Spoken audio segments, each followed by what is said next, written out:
जय हिंद फ्रेंड्स, आप सभी का स्वागत है आपके अपने YouTube channel excellence by APS पर। मैं एपीएस आपका स्वागत करता हूं। आंखों में अरमान लिया, मंजिल को अपना मान लिया, अब जीत क्या और हार क्या, जो ठान लिया सो ठान लिया। अगर आपने ठान लिया है excellence model school entrance exam pass करने का, तो उसको कोई भी आपको रोक नहीं सकता। उसके लिए आप पास होकर ही रहेंगी।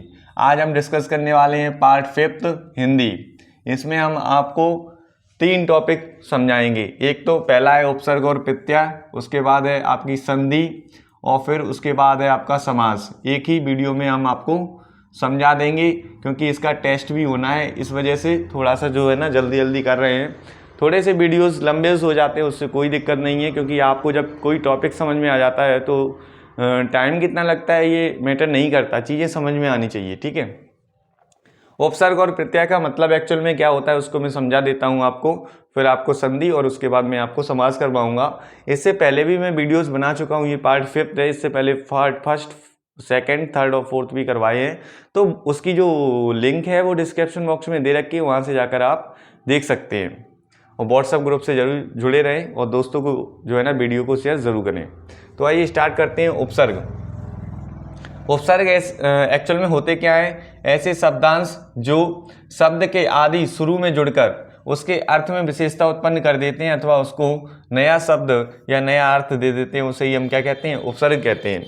इसको समझ सकते हो, जैसे पराभव, पराजय, पराक्रम। इसे कैसे समझेंगे, जैसे आपने देखा परा और प्लस भव, ठीक है, फिर इसके बाद परा प्लस जय, फिर उसके बाद परा प्लस क्रम। जो पीछे वाले शब्द होते हैं उनका एक अर्थ निकलता है, और जब ये दोनों शब्द बन जाते हैं एक साथ तब भी इनका अर्थ निकलता है। यानी कि पराभव, ये इसमें जो परा शब्द है वो क्या है, उपसर्ग है। क्या है, उपसर्ग है। इसी को हम क्या कहते हैं, जो किसी भी शब्द के आगे लगते हैं उन्हें हम उपसर्ग कहते हैं, जो किसी भी शब्द के पीछे लगते हैं उन्हें हम प्रत्यय कहते हैं। भव जय क्रम शब्दों में परा उपसर्ग लगा देने से अर्थ परिवर्तन हो गया है और शब्दों के अर्थ में विशेषता उत्पन्न हो गई है। हिंदी में प्रचलित उपसर्गों को 4 भागों में बांटा जा सकता है। कितने भागों में, 4 भागों में। कौन कौन से वो भाग हैं, संस्कृत से बनने वाले उपसर्ग, हिंदी के उपसर्ग, उर्दू के उपसर्ग और उपसर्ग के समान प्रयुक्त होने वाले संस्कृत के अव्यय भी हम यहाँ पर पढ़ने वाले हैं। तो ध्यान से जरूर पढ़िएगा आप सभी बच्चे, जितनी ज़्यादा प्रैक्टिस होगी और यहाँ पर आपका 1 नंबर कंप्लीट हो जाता है। या तो उपसर्ग से आता है 1 नंबर या फिर प्रत्यय से आता है। तो 1 नंबर अगर आपको कंप्लीट करना है आपके एग्जाम में, तो आप इनको ध्यान से जरूर पढ़िएगा। मेमोराइज जितना ज़्यादा करोगे उतना अच्छा आपका स्कोर हो जाएगा। तो सबसे पहले हम पढ़ते हैं यहाँ पर संस्कृत से बनने वाले उपसर्ग। तो संस्कृत से जो बनने वाले उपसर्ग होते हैं, जैसे उपसर्ग ये लिखे हुए हैं और निर्मित इनसे बनने वाले जो शब्द हैं वो इस साइड लिखे हुए हैं, जैसे आगम, अधम, अज्ञान, अनीति, अधर, अचल और अमर, इससे बनने वाले उपसर्ग हैं। अब इसमें उपसर्ग क्या है, वो आ जो सभी के साथ यूज हो रहा है वही क्या है, आपका उपसर्ग है। बड़ा, आकर्षण, आकार, आरोह, आजन्म, आक्रोश, आजीवन। अब, अवगत, अवशेष, अवतरण, अवकाश, अवनति। अप, अपकीर्ति, अपमान, अपहरण और अपशब्द। फिर इसके बाद है अनु, अनुरूप, अनुगमन, अनुगामी, अनुसरण, अनुशीलन आदि। फिर इसके बाद है अभि, अभिमान, अभियोग, अभिभावक, अभिनव, अभिलाषा, अभिशाप, अभिप्रेय।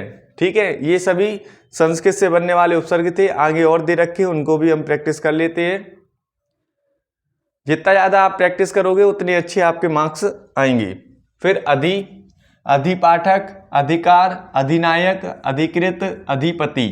फिर अध, अध लिखा, अध खिला, अधिमरा, अधिकचरा और अधिखुला। फिर आते हैं अति से बनने वाले, अत्यंत, अतिक्रमण, अतिचार, अतिशक्त, अतिशय, अतिरिक्त। ये सभी इसके एग्जाम्पल हैं। फिर उत से बनने वाले, उद्देश्य, उत्थान, उत्साह, उत्पत्ति, उद्धार, उत्तम, ये इससे बनने वाले हैं। फिर उप से उपनाम, उपदेश, उपसंगार, उपचार, उपकार, उपासना, उपवन आदि। ठीक है। फिर नी से निर्भय, निर्दय, निर्णय, निर्भीक, निर्जल, निर्दोष आदि। फिर इससे निवारण, निषेध, नियम, निदान, निवास, निरोध, निबंध। ठीक है। फिर प्रा से प्रख्यात, प्रस्थान, प्रबल, प्रहार, प्रशिक्षा, प्रदर्शनी, प्रयोग। फिर परा से पराधीन, परामर्श, पराजय, पराभूत, पराभव, पराक्रम। फिर परि से परिक्रमा, परिक्रिया, परितुष्ट, परिजन, परिताप, परिणाम। ठीक है। प्रति से प्रत्यक्ष, प्रतिहार, प्रतिकूल, प्रतिध्वनि, प्रतिदिन, ये आ चुका है पहले, है ना। और प्रतिनिधि, और प्रत्यक्ष भी आ चुका है आपका। बी से विशिष्ट, विज्ञान, विवाद, विकास, विहार, विशुद्ध, विनय, विभाग। फिर सम, संग्राम, संहार, संतोष, संभव्य, संगम, संकल्प, संरक्षण, संस्कार। अगर आपको ऐसा डाउट लगता है कि ये क्यों करवा रहे हैं सर, तो आप लास्ट ईयर के सॉल्व पेपर उठा के देखो, कोई भी साल का, उसमें देखो उपसर्ग और प्रत्यय से एक क्वेश्चन आता है और बहुत ही ज़्यादा इंपोर्टेंट हो जाते हैं, इसीलिए आपको करने की आवश्यकता है। तो आइए हिंदी से बनने वाले उपसर्ग को भी हम यहाँ पे रीड कर लेते हैं एक बार। आप सभी भी मेरे साथ रीड जरूर करें, क्योंकि आपको यहाँ से याद हो जाएगा। इसका जो PDF है व्हाट्सएप ग्रुप पे मिल जाएगा, डिस्क्रिप्शन बॉक्स में उसकी भी लिंक दे रखी है, व्हाट्सएप ग्रुप ज्वाइन कर सकते हो। अगर कोई भी डाउट होता है फिर हमारे व्हाट्सएप नंबर पे भी मैसेज कर सकते हो, लास्ट में मैं आपको नंबर बता दूंगा, उस पर मैसेज कर लेना। ठीक है। आ, अमोल, अचेत, अछूत, अपठ, अज्ञान, अथा, अमर, अजर और अभाव। और ये जो है ना आ चुका है आपके एग्जाम में। अन, अनपढ़, अनवन, अनजान, अनमोल, अनहित, अनहोनी, अनदेखी, ये भी इसके एग्जाम्पल है। फिर आगे दे रखा है यहाँ पर, ये भी उसी के शब्द हैं, जैसे अध, अधजला, अधमरा, अधिपका, अधिबीज, 59, 49, 19, 29, औगुण, औसर, औघर और औडर। कु से कुअफसर, कुपात्र, कुख्यात, कुचक, कुकर्म, कुशासन। फिर दू से दुर्बला, दुकाल, दुश्चरित, है ना। बी से बिन देखा, बिन जाने, बिन बोया। फिर भर से भरपेट, भरसक, भरमार, भरपूर। फिर उसके बाद सासु, समूत, सरस, सरल, सजग, सचेत, सादर, सुडोल, सुजान, सुपुत्र, सुगम आदि। फिर इसके बाद यहाँ पे दे रखे हैं उर्दू से बनने वाले जो है ना उपसर्ग। तो आइए इनको भी देख लेते हैं, कौन कौन से उपसर्ग हैं जो उर्दू भाषा से जो है ना बनते हैं। तो यहाँ पर सबसे पहला है कम, कमशिन, कमजोर, कम वक्त, कम उम्र। खुश, खुशहाल, खुशकिस्मत, खुश नसीब, खुशबू। गैर, गैर कानूनी, गैर हाजिर, गैर मुक्त, है ना। दर, दर हकीकत, दर असल और दरमियान। ना, नापसंद, नाबालिग, नासमझ, नामुमकिन। पेश, पेश खिदमत। फिल, फिलहाल। बंद से बदकिस्मत, बदचलन, बदतमीज, बदमाश, बदसूरत, बदबू और बेहद जमी, बेदह जमी। बा से बाकायदा, बाइज्जत, बदौलत, बाइनाम। बिला से बिला कसूर। बे से बेड़ब, बेकसूर, बेअक्ल और बेखटक। ला से लापरवाह, लाजवाब, लावारिस, लाइलाज। सर से सरहद, सरताज, सरकार, सरपंच। हर से हर रोज, हर दम, हर वक्त, हर दिल। हम से हम शक्ल, हमदर्द, हमराहा, हमराज, हमदम। ये सभी जो थे वो उर्दू से बनने वाले उपसर्ग थे। इसके बाद एक और है जो उपसर्ग के तरह ही प्रयुक्त होने वाले संस्कृत के जो अव्यय हैं उनको भी हम यहाँ पे प्रैक्टिस करने वाले हैं और काफ़ी ज़्यादा इम्पोर्टेंट भी है, तो देखते जाइए सभी बच्चे, है ना। अधर्म, ये आ चुका है आपके एग्जाम में। आकृतिम, अप्राकृतिक। अन, अनर्थ, अनागत, अनादि, अनंत। अलम से अलंकृत, अलंकार। अध से अधोगति, अधोमुख, अधपतन, अधपतन। तिरस से तिरस्कार और तरोभव, अंत से अंतर्राष्ट्रीय, अंतरात्मा, अंताकरण, सत से सज्जन, सत्कार और सत्कार, पुरुष से पुरस्कार, पुरोहित, फिर प्रदुर से प्रदुभाव, पुनः से पुनः निर्मण, पुनः जन्म, पुनर्गमन, चिर से चिरायु, चिरकाल और चिरंतन, फिर सा से सहर्ष, सहजल, सप्तनीक, पुरा से पुरातत्व, प्राचीन और पुरातन, स्व से स्वशासन, स्वदेश, स्वधर्म, स्वनाम, स्वशासन वाला आ चुका है, ठीक है। स्वयं से स्वयंवर, स्वयंभू, स्वयंसेवक, सह से सहकारी, सहपाठी, सहकर्मी, सहयोग, सहमत, सहयोगी, ठीक है। नेक्स्ट, इन सभी को जितना अच्छा प्रैक्टिस करोगे उतने ही आपके ये जो है ना चीज़ें क्लियर रहेंगी। फिर इसके बाद दे रखा है प्रत्यय। प्रत्यय से भी क्वेश्चन बन जाता है ना। मैंने आपको पहले ही स्टार्टिंग में बताया उपसर्ग और प्रत्यय में से कोई एक आता है, हो सकता है कि दोनों भी आ जाएं, तो आपको उस हिसाब से प्रिपरेशन भी करनी है। जो शब्द शब्दों के अंत में लगकर उसके अर्थ को बदल देते हैं उसे ही हम क्या कहते हैं, प्रत्यय कहते हैं। जैसे उदाहरण में देख सकते हो, जो आ का जो सेंस है, झट, झटक, झटक एक शब्द होता है और उसके पीछे जो है ना आ लगा दें, झटका, तो एक नया शब्द बन जाता है। ऐसे ही झगड़ा, उतरा, उतारा, माया, छाया, वृद्धा, ठीक है। आका, लड़ाका, धड़ाका, पटाका, धमाका आदि। आँख में तैराक, फिराक, चालाक, सिराक, सड़ाक आदि। आई में मलाई, सिलाई, खिलाई, बुनाई, कटाई, भलाई आदि। आड़ी में खिलाड़ी, पिछाड़ी, अगाड़ी, जुगाड़ी, पनवाड़ी आदि। आन में उठान, उड़ान, मिलान, और निरान, पिशान, किसान आदि। आप में मिलाप, प्रलाप और बिलाय, सलाय और आलाप, ये सभी इसके एग्जाम्पल हैं, ठीक है। फिर आवाट में आता है रुकावट, बनावट, मिलावट, थकावट आदि। आर में आता है सुनार, कुम्हार, लोहार, चमार और काहार। आगे भी दे रखे हैं, इनको भी पढ़ लेते हैं। सभी बच्चे जितना ज़्यादा प्रैक्टिस करेंगे उतने ही ये चीज़ें मेमोराइज होंगी और आपके नंबर भी उतने ही अच्छे बन जाएंगे। फिर आहट से होता है घबराहट, कड़वाहट और जगमगाहट और चिकनाहट। आस से होता है मिठास, खटास, पिटास और लवास। आपा से होता है बुढ़ापा, पुजाया, अपनाया। आलू से दयालु, कृपालु, ईशालु। ई से देवी, दासी, रेती, लड़की, टोकरी और फकीरी। ईक से लौकिक, सामाजिक, ऐतिहासिक, प्रामाणिक। ई से पर्वतीय, मानवीय, पूजनीय, हरणीय। इन से नाइन, पंडिताइन, हलवाइन, तेलिन आदि इसी के एग्जाम्पल है।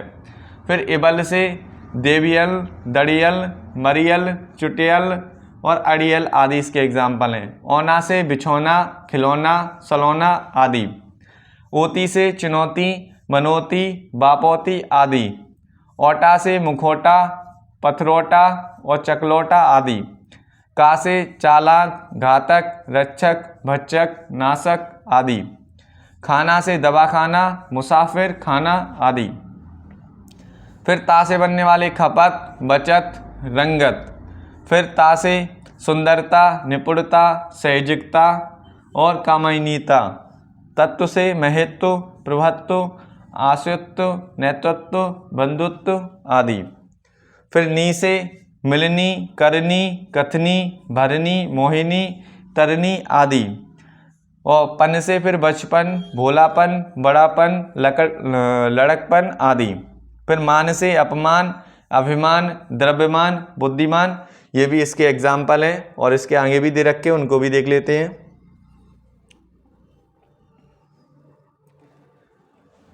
पन से अपना है बचपन, भोलापन, बड़ापन, लकड़पन। मान से अपमान, अभिमान, द्रव्यमान, बुद्धिमान। फिर बट से है सजावट, थकावट, मिलावट, लिखावट आदि। सुई से तपस्वी, तेजस्वी, मनस्वी, यशस्वी आदि। हार से खेवनहार, राखनहार, चखनहार आदि। या से लुटिया, गवैया, रखैया, बेचैया आदि। या से बुढ़िया, घटिया आदि। ऊ से कमाऊ, उड़ाऊ, खाऊ आदि। गी से जिंदगी और मर्दानगी। ये इसी के एग्जाम्पल हैं और ये जो हम करवा रहे हैं ये प्रत्यय हैं, ध्यान रखिएगा, ठीक है। और थोड़े से एग्जाम्पल दे रखे हैं, इनको भी पढ़ लेते हैं, फिर संधि स्टार्ट करते हैं। पा से बुढ़ापा और मोटापा आदि, जा से भांजा और भतीजा, आल से ननिहाल ससुराल, ची से मसालिची और खजानची, गर से बाजीगर कारीगर जादूगर, हारा से लकड़हारा, टी से लंगोटी कछोटी और कलूटी, हरा से इकहारा दोहरा बिहारा। यहाँ पे मैंने उपसर्ग और प्रत्यय करवाए, इसमें से आपका 1 नंबर 100% आपके एग्जाम में कंप्लीट हो जाता है। तो आप सभी इनको जितना अच्छा मेमोराइज करेंगे आपके उतने ही मार्क्स बन जाएंगे।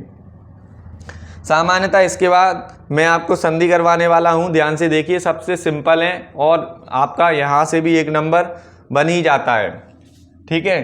फिर उसके बाद 1 नंबर समास से भी आता है। तो यहाँ पे कुल मिला के आपके एग्जाम में आने वाले जो 3 नंबर हैं बिल्कुल ही पक्के हैं। जो मैं कहता हूँ कि 15 नंबर आपके पक्के करवाऊंगा, वो मैं कहता नहीं हूँ, वो वादे को पूरा भी करके बताऊंगा। जब आप एग्ज़ाम दोगे तो आप अगर आपने पूरे वीडियोस देखे होंगे और आपने जो मैंने करवाया वो पढ़ा होगा और याद किया होगा तो आपको ये नंबर कोई भी नहीं रोक सकता, ठीक है। 2 निकटवर्ती वर्णों के मेल से जो विकार उत्पन्न होता है उसे हम क्या कहते हैं, संधि। या 2 वर्णों के पारस्परिक मेल से जो विकार उत्पन्न होता है उसे भी हम क्या कहते हैं, संधि कहते हैं। संधि सामान्यतः कितने प्रकार की होती है पूछी जाती है, तो संधि सामान्यतः 3 प्रकार की होती है। कितने प्रकार की होती हैं, 3 प्रकार की। कौन कौन से प्रकार होते हैं वो आप बता सकते हैं कि एक सबसे पहला है स्वर संधि, व्यंजन संधि, विसर्ग संधि, 3 प्रकार की। जब स्वरों का स्वरों से मेल होता है तो उसे हम स्वर संधि कहते हैं। जब व्यंजन का व्यंजन से मेल होता है तो हम उसे व्यंजन संधि कहते हैं। और जब किसी भी शब्द के लास्ट में इस तरह की 2 बिंदी मिल जाती है, जैसे प्रा था, है ना, तो उसे हम विसर्ग संधि कहते हैं। क्या कहते हैं, विसर्ग संधि। यहाँ पे हम इनको सीखेंगे भी और इसके एग्जाम्पल भी देखेंगे, ठीक है। सबसे पहले आता है स्वर संधि। 2 स्वरों के परस्पर मेल से जो संधि बनती है उसे ही हम स्वर संधि कहते हैं। स्वर संधि के 5 भेद होते हैं, काफी बार पूछे जाते हैं। दीर्घ स्वर संधि, गुण स्वर संधि, वृद्धि स्वर संधि, यड स्वर संधि, अयादि स्वर संधि। दीर्घ स्वर संधि, गुण स्वर संधि और यड स्वर संधि और अयादि स्वर संधि और वृद्धि स्वर संधि, ठीक है। आइए इनके टाइप को पढ़ लेते हैं और इनके एग्जाम्पल को भी देख लेते हैं। जैसे सबसे पहले दे रखी है दीर्घ स्वर संधि, ठीक है। दीर्घ स्वर संधि, जब 2 स्वावर्ण स्वर मिलकर दीर्घ हो जाते हैं तो उसे हम दीर्घ स्वर संधि कहते हैं। इसमें जो क्वेश्चन बनेंगे, जब 2 स्वावर्ण आपस में मिल जाते हैं तो उससे कौन सी संधि बनती है, तो आपको एग्जाम्पल में बताना होगा। ये ऐसे भी बताना होगा कि 2 वर्णों के परस्परिक मेल को क्या कहते हैं, तो आपको कहना होगा संधि कहते हैं, ठीक है। जैसे छोटा बड़ा मिलता है तो हमेशा क्या बनता है, बड़ा। धर्म और प्लस आर्थ, धर्मार्थ। शास्त्र प्लस अर्थ, शास्त्रार्थ। वेद प्लस अंत, वेदांत। स्व प्लस अर्थ, स्वार्थ, ठीक है। आ प्लस आ मिला के बड़ा बनाते हैं, यहाँ पर दीर्घ स्वर संधि कहलाते हैं। जैसे हिम प्लस आलय, हिमालय। शिक्षा प्लस आरती, शिक्षार्थी। विद्या प्लस आलय, विद्यालय। हिमालय और विद्यालय वाले काफ़ी ज़्यादा इंपॉर्टेंट हैं और आ भी चुके हैं, ठीक है। फिर नेक्स्ट है आपका कवि प्लस इंद्र, कविंद्र। गिरी प्लस ईश, गिरीश। और मही प्लस इंद्र, महेंद्र। मही प्लस ईश, महीश। भानु प्लस उदय, भानुदय। साधु प्लस दय, साधुदय। ये ध्यान रखना है ना, ये यहाँ पे गलत दे रखा है, साधुदय। फिर आगे भी दे रखे हैं, उनको भी पढ़ लेते हैं एक बार। फिर इसके बाद साधु प्लस उपकार, साधोपकार। वधु प्लस उत्सव, वधोत्सव।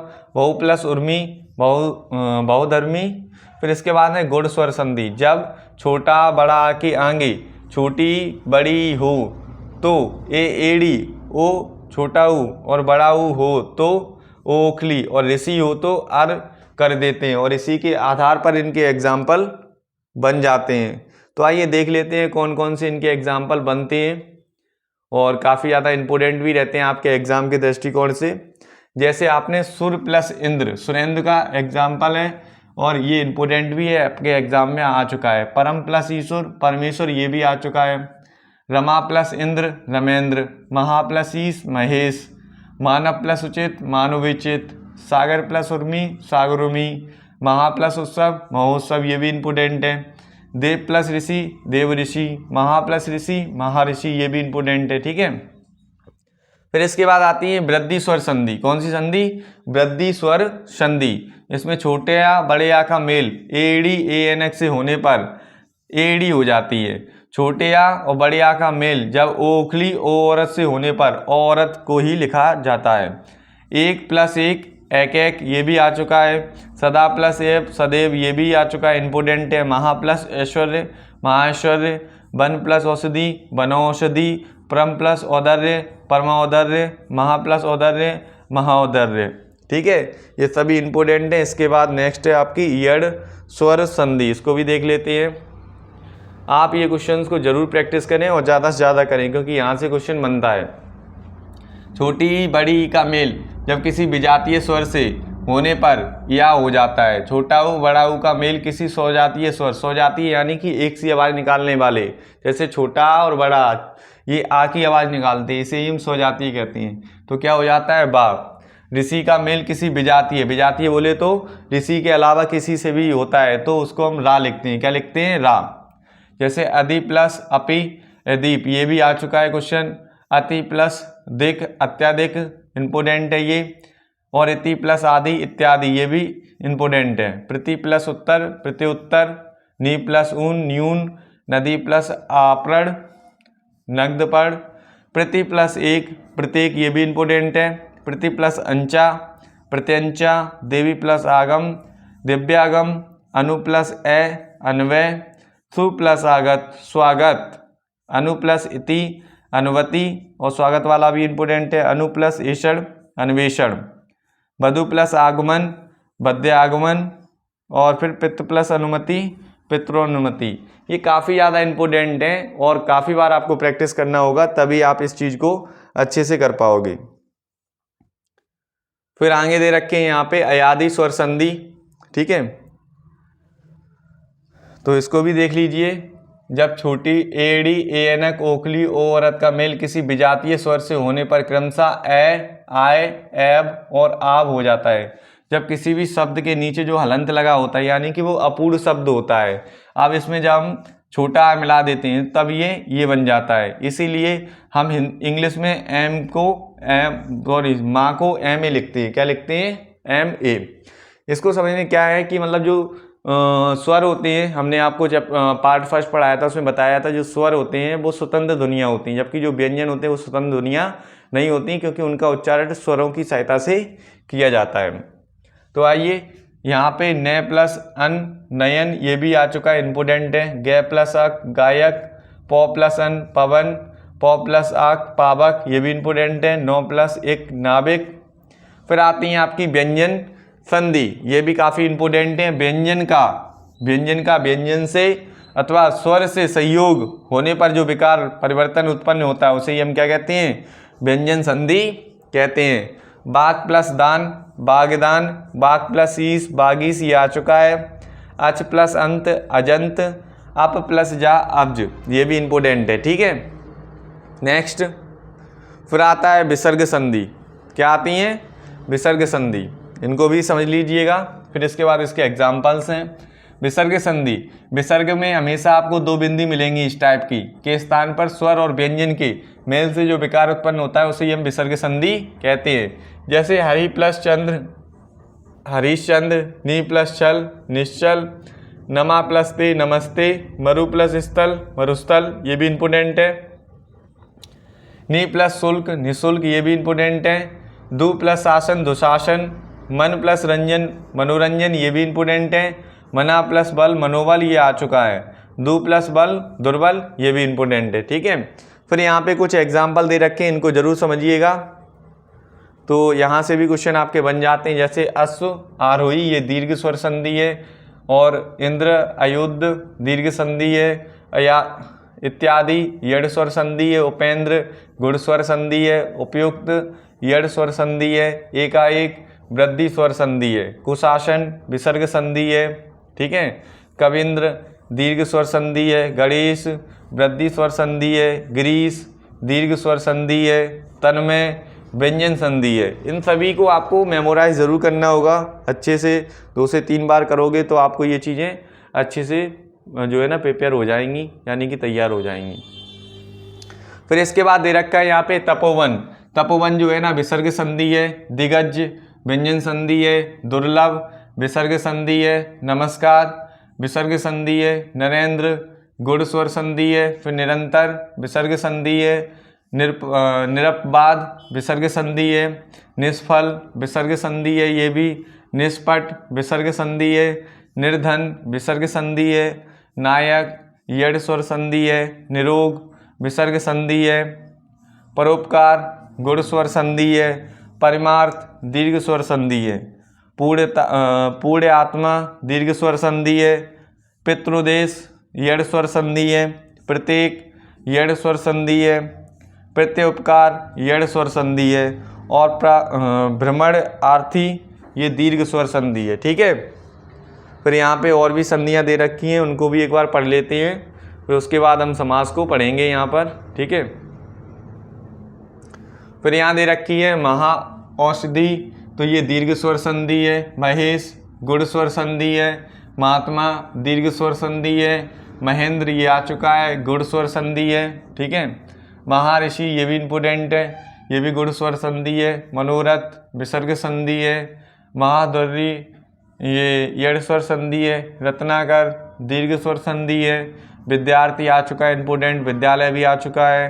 ठीक है, विद्यार्थी दीर्घ स्वर संधि है, विद्यालय भी दीर्घ स्वर संधि है, वनौषधि वृद्धि स्वर संधि है, विद्या अभ्यास दीर्घ स्वर संधि है, शिवालय दीर्घ स्वर संधि है, सप्तऋषि व्यंजन संधि है, सदैव ये भी इम्पोर्टेंट आ चुका है, वृद्धि स्वर संधि है, सदाचार जरत्व संधि है, यानी कि वृद्धि संधि है। ठीक है, संहार व्यंजन संधि है, सुरेंद्र ये भी आ चुका है, तो ये भी वृद्धि स्वर संधि है, सरोज विसर्ग संधि है, और स्वेच्छा गुण संधि है।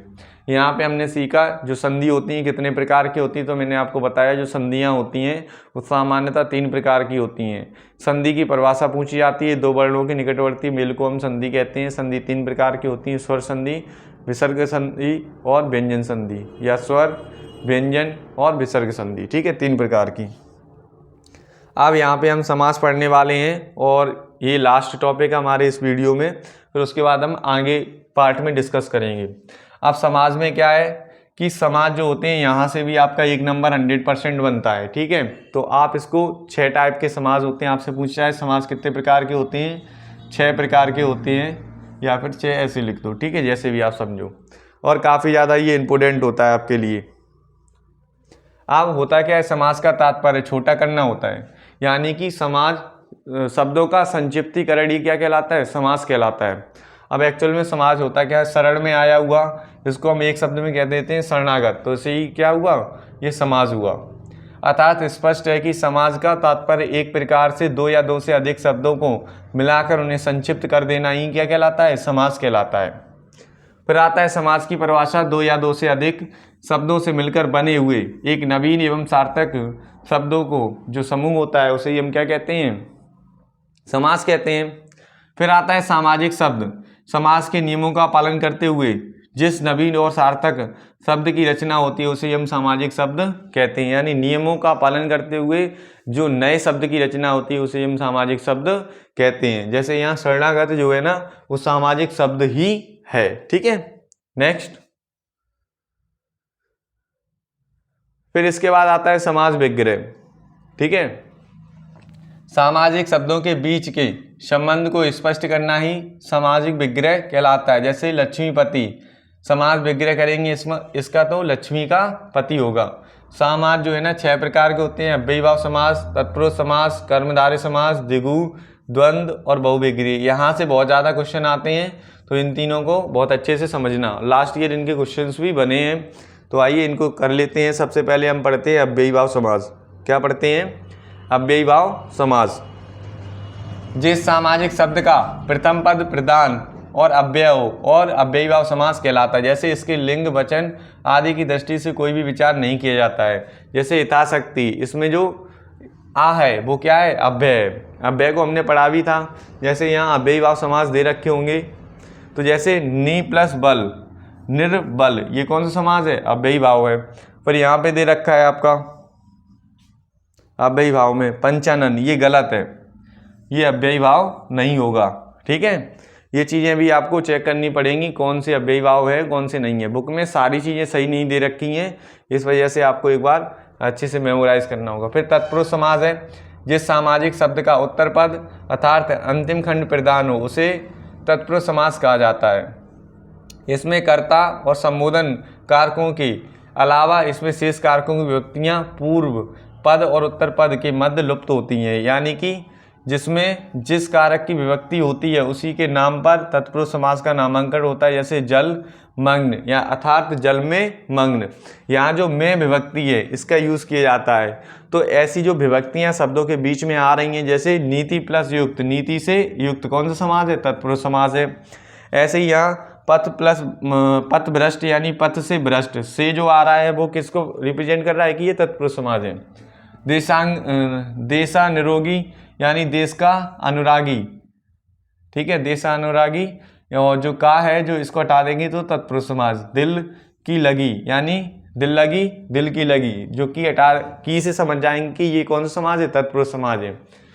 तीर्थराज, यानी तीर्थ का राज, ये भी क्या है, तत्पुरुष समास है। इस तरह से आप समझ सकते हो। फिर आता है कर्मधारय समास, जिस सामाजिक शब्द का उत्तर पद अर्थात अंतिम खंड प्रधान हो, पूर्व पद एवं उत्तर पद में विशेषण विशेष्य अथवा उपमान में उपमेय संबंध हो, कर्मधारय समास कहलाता है। जैसे चरण कमल, चंद्रमुख, श्याम सुंदर, खट्टा मीठा, यानी जो जिसके जो चरण है, किसी के भी चरण है वो कमल के समान है उसे चरण कमल कहते हैं ना। चंद्रमुखी अर्थात जिसका मुख चंद्र के समान दिखता है उसे हम चंद्र मुख कहते हैं। श्याम सुंदर अर्थात जो श्याम की तरह सुंदर दिखता है उसे हम श्याम सुंदर कहते हैं। खट्टा मीठा, है ना। फिर आते हैं द्विगु समास, काफ़ी ज़्यादा इंपॉर्टेंट है आपके लिए, हर बार क्वेश्चन आता है यहाँ से। जिस सामाजिक शब्द का पूर्व पद कैसा हो, संज्ञावाचक, यानी पहला पद कैसा हो, संज्ञावाचक, और वह द्विगु समास कहलाता है। जैसे इसकी मुख्य विशेषता इसका अंतिम पद संज्ञा होना चाहिए, यानी पहला पद संज्ञावाचक और दूसरा पद जो अंतिम है वो संज्ञा होना चाहिए। जैसे पंचपात्र, जो पंच है ये 5 को प्रेजेंट करता है, संख्या है ये। त्रिभुवन, त्रि जो है ना 3 को प्रेजेंट करता है। नौ रत्न, नौ जो है ना, नव जो है ना 9 को प्रेजेंट करता है। 2 पैर, यानी 2 पैरों का समूह। ठीक है, इस तरह से आप इसको समझ सकते हो। इसके एग्जाम्पल के लिए चलते हैं तो आप पंचवटी, पंचरत्न, ये इसके एग्जाम्पल हैं। पंचानन, ये भी इसका एग्जाम्पल है। ठीक है, नेक्स्ट फिर इसके बाद है आपका द्वंद्व समास। कौन सा है, द्वंद्व समास, और काफ़ी ज़्यादा इंपोर्टेंट भी है ये। अब द्वंद्व समास क्या होता है, जिस सामाजिक शब्द के दोनों पद प्रधान होते हैं और विग्रह करने पर उनके बीच में और या और एवं आदि शब्द लगते हैं तो उसे हम क्या कहते हैं, द्वंद्व समास कहते हैं। इसमें क्या होते हैं, दोनों पद प्रधान होते हैं।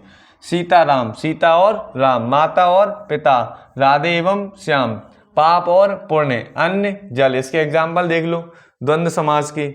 जैसे बोल चाल, बोल और चाल। ठीक है, फिर इसके बाद प्रश्न उत्तर, प्रश्न और उत्तर। फिर पाप पुण्य, पाप और पुण्य। तो ये इसके एग्जाम्पल हैं। ठीक है, द्वंद्व समाज के। फिर इसके बाद है बहुविग्रीय समाज, जिस सामाजिक शब्द के दोनों पद अप्रधान हो, जिसके शब्द के अतिरिक्त सांकेतिक अर्थ प्रधान हो, उसे हम बहुविग्रीय समास कहते हैं। इसका जो हम इसको रीड करेंगे तो इसका अर्थ कुछ और ही निकलता है। जैसे दशानन अर्थात 10 हैं जिसकी भुजाएं, उसे दशानन कहते हैं। पीताम्बर, जो पीला अंबर है जिसका, उसे पीताम्बर कहते हैं। चक्रपाणी अर्थात चक्र धारण करने वाला। शास्त्रबाहु अर्थात जिसकी बहुत सारी भुजाएं होती हैं उसे हम शास्त्रबाहु कहते हैं। चंद्रशेखर अर्थात चंद्र के समान जो शिखर पर रहता है उसे हम चंद्रशेखर कहते हैं। अब यहाँ पर इसके एग्जाम्पल दे रखे हैं और इसी के बाद ये जो टॉपिक है वो समाप्त हो जाएगा। यहाँ पे हमने 3 चीज़ों को बहुत ज़्यादा ध्यान दिया है। एक था आपका उपसर्ग और प्रत्यय, दूसरा था संधि, तीसरा था उपसर्ग, और तीनों से 1-1 नंबर बनते हैं। आजकल जो है ना अव्ययी भाव समास है, अन्य जल, द्वंद्व समास है इत्यादि, कर्मधारय समास है, कामचोर, तत्पुरुष समास। इसमें भी बहुत सारी जो है ना डाउट मतलब जो गलतियां हैं उनको देख लेना। अभी हमने 2-3 बताई थी। कर्तव्य परायणता, कर्तव्य में परायणता तत्पुरुष है। कौतल्य हर्षवर्धक तत्पुरुष समास है। खेदजनक ये भी कौन सा है, तत्पुरुष समास है। नेक्स्ट, फिर यहाँ पे दे रखा है और भी, तो इनको भी पढ़ लेते हैं। जैसे गृह प्रवेश है, क्या है, गृह प्रवेश। गृह प्रवेश कौन सा है, तत्पुरुष समास। घुड़दौड़ क्या है, तत्पुरुष समास। चतुर्भुज क्या है, बहुविग्रीय। ये गलत दे रखा है ना, ये तत्पुरुष समास नहीं होगा, चेक कर लो इसको एक बार। चंद्रमौली कौन सा है, बहुविग्रीय। चंद्रशेखर कौन सा है, बहुविग्रीय। जगन्नाथ कौन सा है, तत्पुरुष समास। जगदीश कौन सा है, तत्पुरुष समास। तीर्थराज कौन सा है, तत्पुरुष समास। देशभक्ति कौन सा है, देशभक्ति, ये भी तत्पुरुष समास होगा। कौन सा होगा, तत्पुरुष समास। ठीक है, एक बार चेक कर लेना इसको भी। दशानन बहुविग्रीय समास है। देश अनुरागी ये तत्पुरुष समास है। दिल लगी तत्पुरुष समास है। दुस्साहस ये भी कर्मधारय समास है। दोराहा द्विगु समास है। देवासुर द्वंद्व समास है। धर्मशाला ये भी तत्पुरुष समास है। ठीक है, फिर आगे बढ़ते हैं।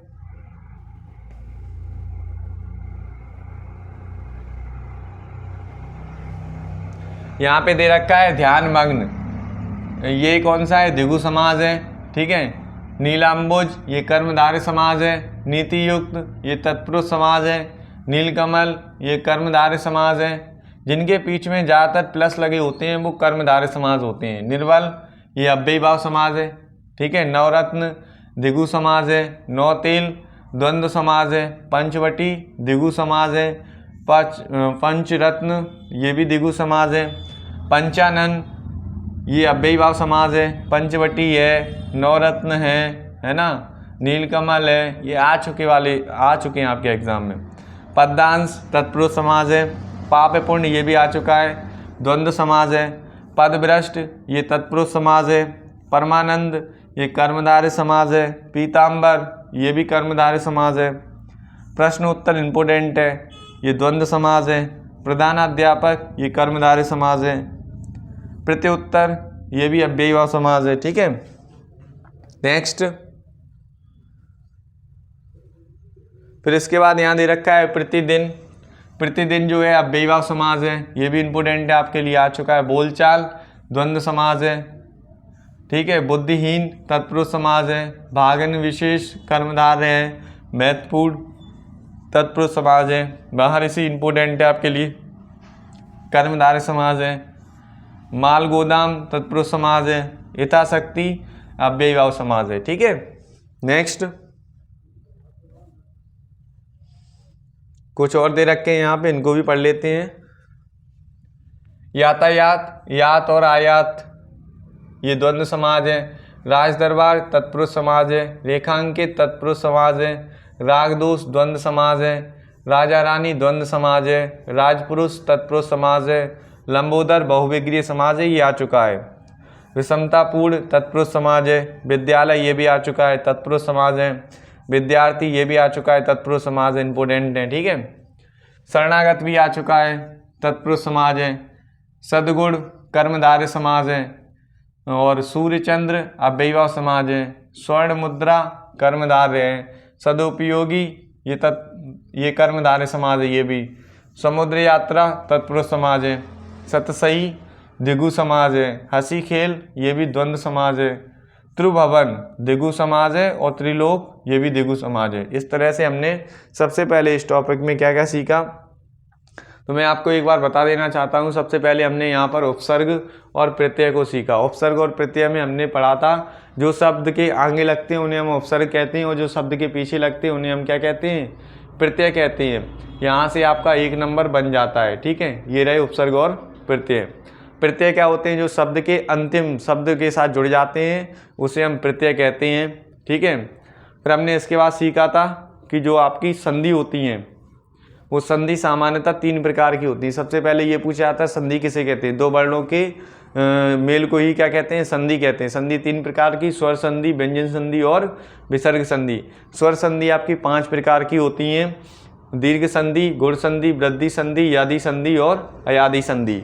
अब आपसे पूछा जाता है स्वर संधि किसे कहते हैं। जब स्वर का स्वर से मेल होता है तो स्वर संधि, जब व्यंजन का व्यंजन के साथ और स्वर के साथ तो उसे व्यंजन संधि कहते हैं। और विसर्ग में स्वर और व्यंजन दोनों का मेल होता है विसर्ग के साथ तो उसे हम विसर्ग संधि कहते हैं।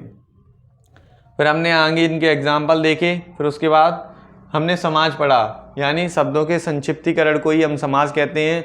और समाज जो हैं 6 प्रकार के होते हैं। वो आपके कौन कौन से हैं? अव्ययीभाव समाज, तत्पुरुष समाज, कर्मधारय, द्विगु समाज, द्वंद्व समाज और आपका बहुविग्रीय समाज। इस तरह से इनके एग्जाम्पल भी देखे हमने यहाँ पर, ठीक है। अब इसके बाद नेक्स्ट पार्ट में हम डिस्कस करेंगे पर्यायवाची शब्द को। किसको डिस्कस करेंगे? पर्यायवाची शब्द को। और काफ़ी ज़्यादा ये आपके लिए इम्पोर्टेंट है क्योंकि क्वेश्चन यहाँ से भी बनते हैं पर्यायवाची और विलोम शब्द से भी, तो इनको देखना बिल्कुल भी ना भूलिएगा। और पिछले अगर वीडियोस आपने नहीं देखे हैं तो उनको भी देख सकते हैं, ठीक है। ये काफ़ी ज़्यादा इंपॉर्टेंट रहेगा आपके लिए। नेक्स्ट पार्ट में हम इसको डिस्कस करेंगे। ये वीडियो कैसा लगा कमेंट सेक्शन में ज़रूर बताइएगा। वीडियो अच्छा लगा हो तो वीडियो को लाइक करें, दोस्तों भी शेयर करें। और अगर आप हमारे व्हाट्सएप ग्रुप से नहीं जुड़े हैं तो व्हाट्सएप ग्रुप से ज़रूर जुड़ जाइए, क्योंकि इसकी जो PDF है हम वहीं पर भेज देते हैं, ठीक है। जिसके पास बुक नहीं है वो भी इसकी तैयारी कर सकता है और वीडियोस तो बना ही रहे हैं, उससे भी कर सकता है। अगर आपको कोई डाउट आता है तो आप कमेंट सेक्शन में पूछ सकते हैं, और नहीं तो ये व्हाट्सएप नंबर है, इस पर मैसेज भी कर सकते हैं। आपका जो भी डाउट होगा वो क्लियर कर दिया जाएगा। अभी के लिए बस इतना ही, नेक्स्ट पार्ट में फिर मिलेंगे। जय हिंद फ्रेंड्स, जय Hind students, thank you for watching.